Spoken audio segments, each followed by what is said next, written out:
چې په دې ملک کې یا په دې جهان کې یو داسې کام دی چې دا کام د کروڑونو په حساب باندې نن کډوال دی نن مسافر دی. عزیزانو چې کوم وخت د پنجاب واکدارانو په افغانستان کې د مداخلت پالیسي جوړه کړه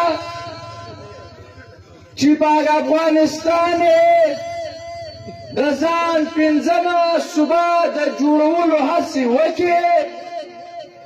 هغه ورځ ده بیا د نن ورځ ده چې پښتون افغان نه د کرښې پر هاخوا نه د کرښې په دې خوا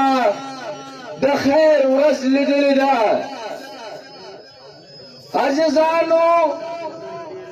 په دې نام نهاد جنګ کې د دې پنجابي استعمار د انګریزي استعمار او د عربي استعمار لخوا چې په پښتون افغان کم جنګ مسلط سو، په دې کې کم و بیش 40 لکه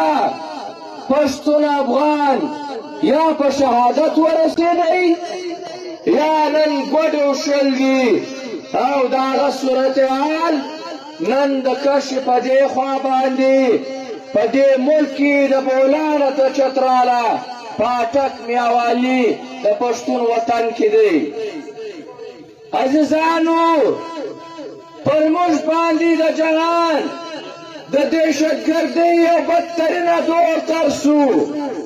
په لکونو پښتون افغان په دې کې په شهادت ورسېدل،